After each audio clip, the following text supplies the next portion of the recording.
नमस्कार मंडळी, काय म्हणताय? ऐकताय ना? अहो, ऐकायलाच पाहिजे. बरं, आजचा आपला पॉडकास्ट हा 12वा, ज्याचं लेखन अजिब फंडावाला यांनी केलं आहे आणि वाचन मंदार यांनी केलं आहे. आजच्या पॉडकास्टचा विषय, लेखाचं नाव आहे परोपकाराची भावना आणि त्याचा मिळालेला निर्भेळ आनंद. माणसाचे जीवन वेगवेगळ्या भावनांनी छान सजलेलं आहे. परोपकार ही त्यापैकी एक भावना. खरा आनंद, सुख जर कशात असेल तर त्या या भावनेत आहे हे नक्की. आणि त्यापेक्षाही आपल्यानंतर कोणी आपली आठवण काढावी असं जर वाटत असेल तर, किंवा मरावे परी कीर्ती रूपे उरावे असं वाटत असेल तर परोपकारी स्वभाव असणे खूप गरजेचे आहे. अभ्यासाने, आध्यात्मिक वृत्तीने अशा अनेक प्रकारे आपण दुसऱ्यांच्या स्मृतीत राहू शकतो. पण अगदी सोपा, सुटसुटीत मार्ग जर कोणता असेल तर तो आहे परोपकारी वृत्तीचा.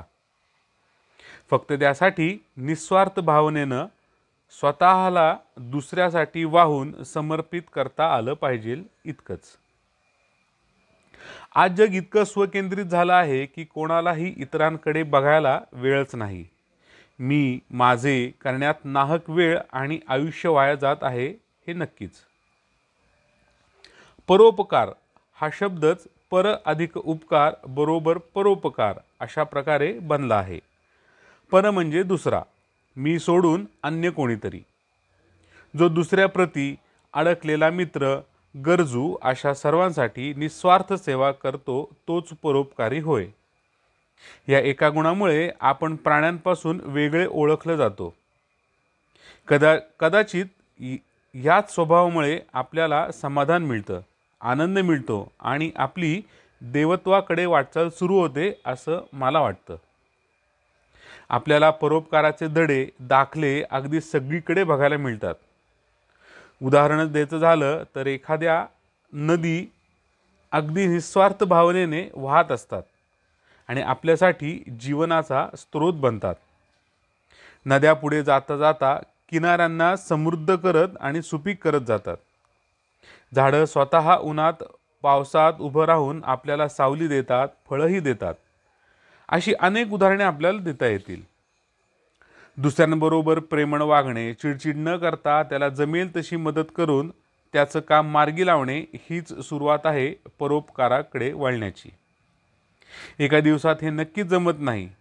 त्याकरता आपला स्वभाव, आपलं वागणं, आपली देहबोली अशा अनेक गुणांची छान अशी माळ तयार झाली पाहिजे. म्हणजे मग ती का एकदा गळ्यात घातली की तुमची वाटचाल अगदी योग्य दिशेने होतच असते यात शंकाच नाही. जीवनात परोपकाराचे अनन्यसाधारण महत्त्व आहे. त्याने शत्रू देखील मित्र होतात, गरजू तृप्त होतात, अडलेल्यांची कामे मार्गी लागतात. कोणाला जर आपला उपयोग होत असेल तर त्यासारखे दुसरे सुख नाही. स्वतः करत सगळेजण जगतात, पण दुसऱ्यासाठी जो वेळेला धावून जातो तोच खरा जगतो. परोपकारी माणूस समाजात एक आदर्श निर्माण करतो आणि हा गुण, ही भावना इतर लोकांमध्ये पसरवतो. चला तर मग आपण सुद्धा एक आदर्श निर्माण करण्याचा प्रयत्न करू.